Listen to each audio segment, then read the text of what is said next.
আমার মুসলমান ভাইয়েরা, কাবিল এবং হাবিলের বিবাহ বন্ধনে আবদ্ধ করার জন্য আল্লাহ রাব্বুল আলামিন হযরতে আদম আলাইহিস সালাতু ওয়াস সালামকে নির্দেশ দিলেন, যেহেতু কাবিলের সাথে যে বোনটি ছিল খুব সুন্দরী ছিল, আর হাবিলের সাথে যেই বোনটা হয়েছে সেই বোনটা কালো ছিল। এবার কাবিল বলতেছে, বাবা আমি আকলিমাকে বিবাহ করব, আর হাবিলকে তার সাথে যে বোন হয়েছে তার সাথে তাকে বিবাহ বন্ধনে আবদ্ধ করেন। এবার হযরত আদম আলাইহিস সালাম চিন্তিত হয়ে গেলেন, পেরেশানির মধ্যে পড়ে গেলেন। তিনি চিন্তা করলেন এইভাবে হবে না। হযরত আদম আলাইহিস সালাম তিনি নিজে কোনো সিদ্ধান্ত নিলেন না, সরাসরি সিদ্ধান্ত আল্লাহর উপর ন্যস্ত করলেন। একটি কৌশল অবলম্বন করলেন, যাতে করে বাবা সন্তানের পক্ষ থেকে কোনো অভিযোগ না থাকে। এবার হযরতে আদম আলাইহিস সালাম হাবিল এবং কাবিলকে ডাকলেন, তোমরা এদিকে আসো। হাবিল এবং কাবিলকে ডেকে বললেন, তোমরা আকলিমাকে বিবাহ করতে পারবে, তোমাদের জন্য শর্ত হলো তোমরা উভয়ে আল্লাহর রাহে একটি কুরবানি করো। যার কুরবানি আল্লাহর কাছে কবুল হবে তার কাছেই আকলিমাকে বিবাহ দেওয়া হবে। বলেন সুবহানাল্লাহ। আমার ভাইরা, হযরত আদম আলাইহিস সালাম বললেন, যার কুরবানি আল্লাহর কাছে কবুল হবে সে যদি কাবিল হয়, কাবিলের কুরবানিও যদি আল্লাহর কাছে কবুল হয়, কাবিলার কাছে আকলিমাকে বিবাহ দেওয়া হবে। আর যদি হাবিলের কুরবানি কবুল হয় তাহলে হাবিলের কাছে আকলিমাকে বিবাহ দেওয়া হবে। সুতরাং তোমরা যাও আল্লাহর দরবারে, আল্লাহর রাহে, আল্লাহর সন্তুষ্টির জন্য তোমরা কুরবানি করো। এবার হাবিল সে দুম্বা, ভেড়া, মেষপাল লালন পালন করল। এগুলো থেকে সে উন্নত মানের একটি দুম্বা আল্লাহর রাস্তায়, আল্লাহর সন্তুষ্টি কল্পে আল্লাহর জন্য কুরবানি দিয়ে দিলেন। বলেন সুবহানাল্লাহ। অপরদিকে কাবিল সে কৃষি কাজ করত, তার কৃষি থেকে শস্য, গম, কিছু জিনিস সে জমিনের মধ্যে রেখে আসে। আমার ভাইয়েরা, আমরা যে এখন কুরবানি করি, আমাদের কুরবানি এবং তাদের কুরবানির মধ্যে একটু ভিন্নতা ছিল, একটু পার্থক্য ছিল। হযরতে ইব্রাহিম আলাইহিস সালামের আগ পর্যন্ত যে কুরবানিগুলো হতো, এই কুরবানি ওই সময় একেবারে তৎক্ষণাৎ মানুষ বুঝতে পারত।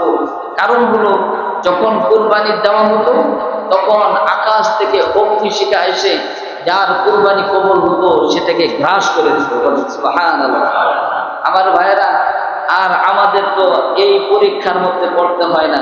এই জামানায় যদি এই পরীক্ষা করা হতো যে কুরবানি যারটা কবুল হবে তারটা অগ্নিশিখা এসে পুড়িয়ে একবারে ছারখার করে দিবে, আমার মনে হয় কত মানুষ যে এই কুরবানি থেকে দূরে সরে যেত। কথা বলেন ঠিক কিনা?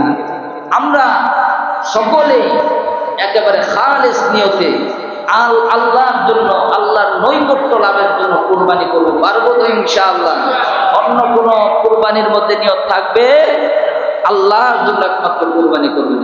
এবার হাবিল এবং কাবিল উভয়ে কুরবানি আল্লাহর কাছে পেশ করলেন। এই বিষয়টি আল্লাহ রাব্বুল আলামিন সূরাতুল মায়েদার 27 নম্বর আয়াতে সুন্দরভাবে এই বর্ণনাগুলো আল্লাহ তাআলা দিয়েছেন। আল্লাহ রাব্বুল আলামিন সূরাতুল মায়েদার 27 নম্বর আয়াতে হাবিল এবং কাবিলের কুরবানির বর্ণনাটি বর্ণনা করেছেন। আল্লাহ রাব্বুল আলামিন বলেন, ওয়াতলু আলাইহিম নাবআ বনাই আদম বিল হক ইয ক্বাররাবা কুরবানান ফাতুকবিলা মিন আহাদিহিমা ওয়া লাম তাকাব্বাল মিনাল আখar قال لأقتلنك قال إنما يتقبل الله من المتقين।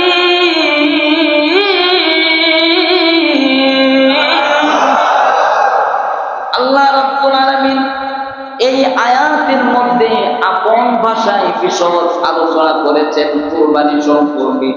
কুরবানির সূচনা কিভাবে হয়েছে, আর কুরবানি দেওয়ার পরে কি ঘটনা ঘটেছে, কার কুরবানি কবুল হয়েছে, এই বিষয়ে আল্লাহ রাব্বুল আলামিন যখন নবীজির কাছে এই আয়াত নাযিল করে নবীজিকে ডেকে বলতেছেন, ওয়াতলু আলাইহিম নাবা আবনাই আদম বিল হক।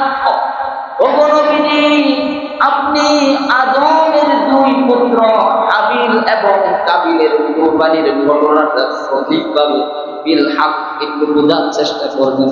আল্লাহ তাআলা বলতেছেন বিল হক, সঠিকভাবে সত্য যেভাবে ঘটনাটি ঘটেছে আপনি আপনার উম্মতদেরকে সকল মানুষের কাছে পেশ করুন। বলেন সুবহানাল্লাহ। আমার ভাইয়েরা, কি ঘটনাটি ঘটেছিল? ইয করবা কুরবানা, যখন তারা উভয়ে কুরবানি আল্লাহর সামনে পেশ করলেন। ইয করবা কুরবানা ফাতুকুবিলা মিন আহাদিহিমা, তাদের দুজনের মধ্যে একজনের কুরবানি কবুল হলো, ওয়ালাম ইয়াতাকাব্বাল মিনাল আখার, আর অপরজনের কুরবানি আল্লাহ রাব্বুল আলামিন কবুল করলেন না। আমার ভাইয়েরা, এখান থেকে আমাদের কয়েকটা শিক্ষা আছে। এর মধ্যে যখন কাবিলের এই কুরবানি আল্লাহ গ্রহণ করলেন না, এখানে একটা বিষয় হচ্ছে কাবিল কিন্তু তার মেষপালের মধ্যে, দুম্বার মধ্যে একটি উন্নত মানের ভেড়া দুম্বা আল্লাহর রাস্তায় কুরবানি করেছিলেন। আমরা ইতিহাস থেকে জানি কাবিলের যে শস্য গম ছিল, যেগুলো পোকামাকড়ে খাইতো, যেগুলো ভালো ছিল না, এই শস্য গমগুলো সেই আল্লাহর নৈকট্য লাভের জন্য কুরবানি দিয়েছিলেন। এখানে আমাদের শিক্ষা হলো হাবিল সে উন্নত মানের ভেড়া দুম্বা আল্লাহর রাস্তায় কুরবানি দিয়েছিল, যার কারণে আল্লাহ তাআলা তার কুরবানিকে কবুল আর মঞ্জুর করেছেন। বলেন সুবহানাল্লাহ। আমার ভাইয়েরা, যখন তারা উভয়ে কুরবানি করলেন, হাবিলের কুরবানি আল্লাহ তাআলা কবুল করে নিলেন, ওয়ালাম ইয়াতাকাব্বাল মিনাল আখার, কাবিলের কুরবানি কবুল করা হলো না। এখন তার মাথা তো আরো নষ্ট হচ্ছে কিনা, একদিকে আকলিমাকে পাচ্ছে না, আর একদিকে কুরবানি করলো, এটাও আল্লাহ গ্রহণ করলেন না। এবার সেই হাবিলের প্রতি খুব রাগ হয়ে গেল, ক্রোধান্বিত হয়ে গেল, আর বলতে থাকলো, ক্বালা আকুতুলান্নাক, হে ভাই, হে হাবিল, আমি তোমাকে অবশ্যই অবশ্যই হত্যা করব। পড়েন নাউজুবিল্লাহ। আমি তোমাকে অবশ্যই অবশ্যই হত্যা করব। এবার হাবিল বললেন, এ আমার ভাই, তুমি আমার সাথে রাগ করছো কেন? এখানে তো আমার কোনো কারণ নেই যে আমার সাথে তুমি রাগান্বিত হবে, আমাকে হত্যা করবে। কেন আমাকে হত্যা করবে? ইন্নামা ইয়াতাকাব্বালুল্লাহু মিনাল মুত্তাকিন, আল্লাহ তাআলা বলেন, আমি তো মুত্তাকি পরহেজগার আল্লাহ বিরুদের কুরবানি কবুল করি। বলেন আল্লাহু আকবার। আমার ভাইয়েরা, এখান থেকে আরেকটা শিক্ষা হচ্ছে যে শুধু কুরবানি দিলেই কি আল্লাহর কাছে কবুল হওয়া যাবে? একটু আওয়াজ দিয়ে বলেন। কুরবানি কবুল হতে হলে কি হতে হবে? মুত্তাকি কি হতে হবে? আরেকটু আওয়াজ দিয়ে বলেন না, কি হতে হবে? পরহেজগার মুত্তাকি হতে হবে। এটাই কাবিল বলতেছে, ইন্নামা ইয়াতাকাব্বালুল্লাহু মিনাল মুত্তাকিন। হে কাবিল, এখানে আমার কোনো দোষ নেই। এখানে বিষয় হচ্ছে যে আল্লাহ তাআলা মুত্তাকি পরহেজগার আল্লাহ বিরুদের কুরবানি কবুল করেন। বলেন আল্লাহু আকবার। আজকে আমরা এই পর্যন্ত থাকলাম, ইন্নামা ইয়াতাকাব্বালুল্লাহু মিনাল মুত্তাকিন। আমার ভাইয়েরা, যেহেতু আমাদের সামনে আসতেছে কুরবানির বিধান, কুরবানির ইবাদত, সুতরাং এই আয়াত থেকে আমরা বুঝতে পারলাম যে আমাদের কুরবানিটা যদি আল্লাহর কাছে কবুল করাইতে হয়, তাহলে 1 নাম্বার শর্ত হলো আমাদের পশুটা উন্নত মানের, ভালো মানের হতে হবে। কথা বলেন ঠিক কিনা? আর 2 নাম্বার শর্ত হলো মিনাল মুত্তাকিন, আমাদেরকে মুত্তাকি পরহেজগার আল্লাহ ভীরু হতে হবে। কথা বলেন ঠিক কিনা?